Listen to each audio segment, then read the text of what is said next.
পশ্চিমবঙ্গে এখন নানা রকম সরকারি প্রকল্প নিয়ে বিস্তর আলোচনা চলছে। অনেকেই বিভিন্ন প্রকল্পের জন্য ফর্ম ফিল আপ করছেন এবং টেনশনে আছেন, আদৌ আমরা ঠিকঠাক করে ফর্মটাকে ফিল আপ করে উঠতে পারলাম কি না, সেটা ঠিকঠাক জায়গায় পৌঁছালো কি না, আমরা সুবিধাগুলো পেতে শুরু করব কবে থেকে। এরই মাঝে একটা কম চর্চিত জিনিস নিয়ে আমার মনে হলো আলোচনা করা দরকার, যেটা খুব খুব খুব ইম্পর্ট্যান্ট।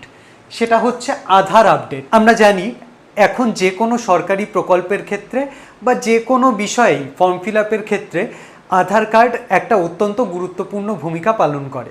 তার মধ্যে প্রথম প্রশ্ন, কাদের আধার আপডেট করাতে হবে? আর দ্বিতীয় প্রশ্ন, আপডেট না করালে কি হবে? এক্ষেত্রে আমরা সরকারি ওয়েবসাইট ঘেঁটে যে তথ্যগুলো পেলাম সেটাই আপনাদের সামনে তুলে ধরছি। প্রথমত, অ্যাডাল্ট বা প্রাপ্তবয়স্কদের আধার কার্ডের মেয়াদ কখনো শেষ হয় না, এটা এক্সপায়ার করে না। এইটা আমাদের প্রথমে বুঝে নিতে হবে। তাহলে একবার আপনার আধার কার্ড যেই হয়ে গেল, এটা আর এক্সপায়ার করবে না।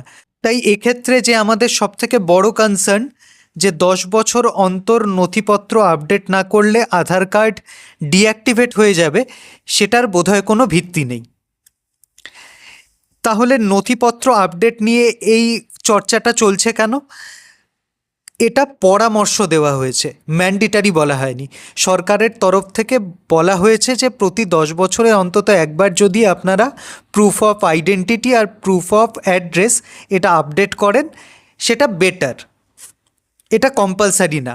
তবে এক্ষেত্রে একটা ইম্পর্ট্যান্ট জিনিস আছে, বাচ্চাদের কম বয়সে আধার কার্ড হয়ে যায়, তাদের আধার নাম্বার জেনারেট হয়ে যায়, কিন্তু তাদের যখন 15 বছর বয়স কমপ্লিট হয় তারপরে তাদেরকে একবার বায়োমেট্রিক আপডেট করে নিতে হয়, এটা কিন্তু কম্পালসারি। তাহলে কি আধার ডিঅ্যাক্টিভেট কখনোই হয় না? হয়, যদি কোনো ফ্রড কেস ধরা পড়ে বা ডিলিশন হয় বা এই বাচ্চাদের বায়োমেট্রিক আপডেট না হয়, তখন ডিঅ্যাক্টিভেটেড হতে পারে আধার কার্ড। এর বাইরে কিন্তু আপনাদের চিন্তা নেই। তাহলে এটা নিয়ে আমরা সব বিভ্রান্তি দূর করে ফেললাম। সেকেন্ড, 2016 সালের একটা আইন আছে, সেটা হচ্ছে আধার নথিভুক্তি ও আপডেট রেগুলেশন 2016। তার 16A পয়েন্টে বলা আছে, আধার কার্ডধারীরা প্রতি 10 বছরে অন্তত একবার যদি পিওআই আর পিওএ মানে প্রুফ অফ আইডেন্টিটি আর প্রুফ অফ অ্যাড্রেস আপডেট করতে পারেন। তাহলে এটা সম্পূর্ণ পরামর্শমূলক নির্দেশিকা। থার্ড কোয়েশ্চেন, তাহলে কোন সময়ের মধ্যে আপডেট করতে হবে? এইটা নিয়েও একটা বড় বিভ্রান্তি আছে। আমি সবসময় বলি, এক্ষেত্রে শেষ কথা বলে সবসময় গভর্নমেন্ট অর্ডার বা জিও। তাহলে আমরা দেখে নিই সরকারি অর্ডার কি বলছে। আমরা চলে যাই সরাসরি আধারের ওয়েবসাইটে। আধারের অফিসিয়াল সাইট ইউআইডিএআইতে আমরা চলে যাই, বা আপনি যদি আধার লিখেও সার্চ করেন আপনি সেখানেই এসে দাঁড়াবেন। তাহলে ইউআইডিএআই এ এখানে ঢুকে পড়ি, ল্যাঙ্গুয়েজ নিয়ে নিলাম ইংরাজি। এখানে প্রথমেই একটা নোটিফিকেশান দেখা যাচ্ছে, extension of relaxation in fee charges through SSUP. এইখানে অফিসিয়াল নোটিশটা রয়েছে। এই হলো গভর্নমেন্ট অর্ডারটা, যেটা 13ই মে 2026-এ পাবলিশড হয়েছে। বিভিন্ন বিভ্রান্তি তৈরি হয়েছে। অনেকে বলছেন 14ই জুন 2026-এ এই কাজটা বন্ধ হয়ে যাচ্ছে। একদমই না। ব্যাপারটা হচ্ছে, নোটিশে বলা হয়েছিল যে 14ই জুন, প্রথমে বলা হয়েছিল 14ই জুন 2026-এর মধ্যে আপনারা যদি ডকুমেন্ট আপডেটের কাজটা করে নেন সেটা ফ্রি অফ কস্ট হবে, ফ্রিতে করা যাবে। এখন অর্ডারটা মডিফাই করে করা হয়েছে 14ই জুন 2027 পর্যন্ত। এখনও সময় আছে, ততদিন পর্যন্ত এটা ফ্রিতে করা যাবে। এর পরে কি বন্ধ হয়ে যাবে সে ব্যাপারে কিছু বলা হচ্ছে না। সম্ভবত বন্ধ হবে না, সারা বছরই এটা করা যাবে, কিন্তু এরপরে চার্জ লাগবে। চার্জটা সম্ভবত 75 টাকা। এই হচ্ছে ব্যাপার। তাহলে বিভ্রান্তি শেষ। এবারে আসি আসল কথায়, আমার আদেও আপডেট করার দরকার আছে কিনা সেটা বুঝবো কি করে, আর যদি দরকার থাকে কিভাবে আপডেট করব। এর জন্য আমাকে চলে আসতে হবে, প্রথমেই আমরা গুগলে চলে যাব এবং লিখব আধার আপডেট। আধার আপডেট লিখলে প্রথমেই যে ওয়েবসাইটটা ডিরেক্ট করবে, সেখানেই আমরা ক্লিক করে নেব আপডেট ইওর আধার। সেখানে প্রথমে ডকুমেন্ট আপডেট বলে একটা ট্যাব থাকবে, সেখানে ক্লিক করলে ডকুমেন্ট আপডেশনের জন্য একটা নোটিশ আসবে, এখানে বলবে ক্লিক টু সাবমিট। আমরা সাবমিট করতে চাইছি, তার জন্য করতে হবে লগ ইন। লগ ইন করার জন্য আমাকে আধার নাম্বার দিয়ে দিতে হচ্ছে। আমি একজনের আধার নাম্বার নিয়ে সেটাকে পুট করছি।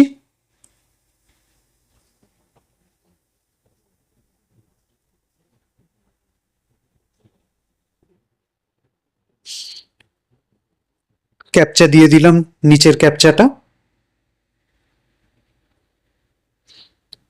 Log in with OTP click করলে রেজিস্টার্ড মোবাইল নাম্বারে একটা ওটিপি চলে আসবে।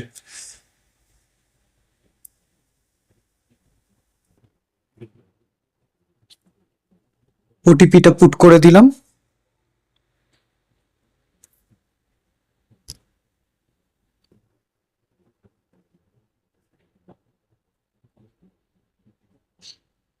Log in. এবারে ইন্ডিভিজুয়াল প্রোফাইল খুলে গেল। প্রথমেই থাকবে address update, download Aadhaar, order PVC card. নিচে দেখুন এই যে লাল রঙের একটা লাইন দেখতে পাচ্ছেন, ওখানেই ডকুমেন্ট আপডেট। এখানে লেখাই আছে 14ই জুন 2027 অবধি এটা ফ্রি অফ কস্ট করা যাবে। এখানে প্রসেসটা তারা সহজে বুঝিয়েছেন। কি কি ডকুমেন্ট লাগছে, একটা লাগছে প্রুফ অফ আইডেন্টিটি মানে আইডি প্রুফ, আর একটা হচ্ছে proof of address, address proof. এটার প্রসেসিং ফি নর্মালি থাকে 75 টাকা সম্ভবত, কিন্তু 14ই জুন 2027 পর্যন্ত এটা ফ্রি অফ কস্টে করা যাবে। প্রসেসিং টাইম লাগতে পারে প্রায় 30 দিন, মানে যেদিন আপনি সাবমিট করছেন সেখান থেকে 30 দিনের মধ্যে বিষয়টা কমপ্লিট হবে। এখানে প্রথমে কি করতে হবে স্টেপগুলো লেখা আছে। ভেরিফাই ডেমোগ্রাফিক ডিটেলস, তারপরে পিওআই পিওএ এগুলোকে আপলোড করতে হবে, সেগুলোর ভেরিফিকেশন হবে, ফাইনালি কমপ্লিট হবে। আমরা এবারে নেক্সট করে নেব। ডিটেলটা দেখাচ্ছে এখানে, আপনি একবার দেখুন নাম, নামের বানান, gender, date of birth, address, এগুলো কোথাও ভুল আছে কিনা। যদি মনে হয় কোনো জায়গায় আপডেট করার দরকার আছে, তাহলে আপনি এদের মধ্যে অ্যাড্রেসটা ঘরে বসেই আপডেট করে নিতে পারেন। ওই 75 টাকা বোধহয় ফি আছে সেটা দিয়ে। কিন্তু এছাড়া বেসিক ইনফো আর যদি কিছু আপডেট করার থাকে, যেমন ডেট অফ বার্থ বা জেন্ডার বা নামের স্পেলিং, এগুলো কিন্তু আধার সেবা কেন্দ্র থেকেই হবে। তাহলে আমরা এটায় আই ভেরিফাই করে নিলাম, কারণ আমাদের কিছু আপডেশনের নেই। নেক্সট করলাম। এবারে চাইবে আপনার proof of identity. Drop down লিস্টে অনেকগুলো অপশন দেখাবে।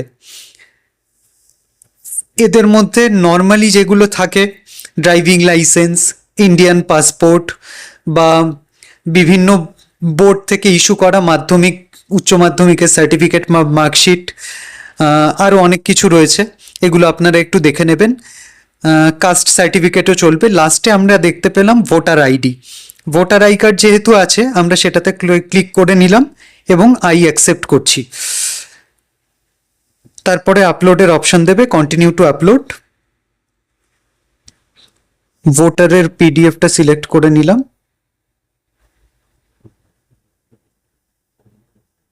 তারপরে চলে এলো প্রুফ অফ অ্যাড্রেস, পিওএ। এখানেও ড্রপডাউনে অনেকগুলো আমরা অপশন দেখতে পাচ্ছি।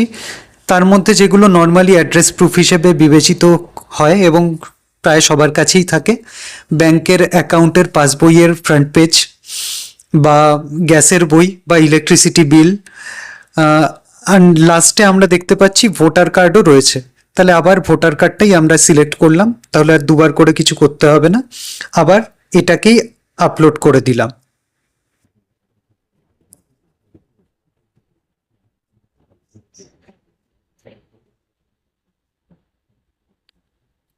Upload complete.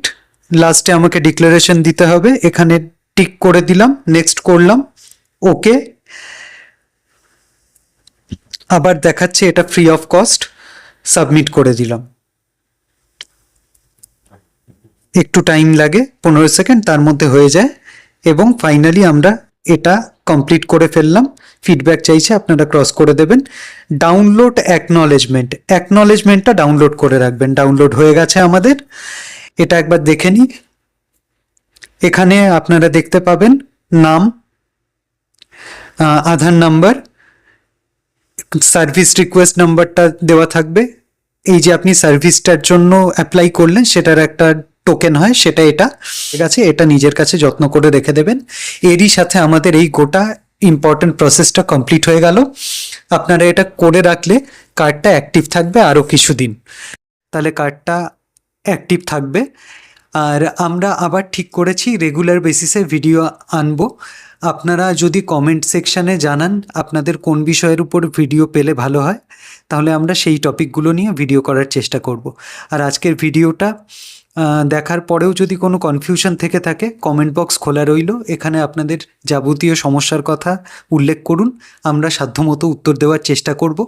আর আজকের ভিডিওটা যদি ভালো লেগে থাকে অবশ্যই সবার সাথে শেয়ার করুন এবং চ্যানেলটা প্লিজ সাবস্ক্রাইব করে দেবেন। ভালো থাকবেন।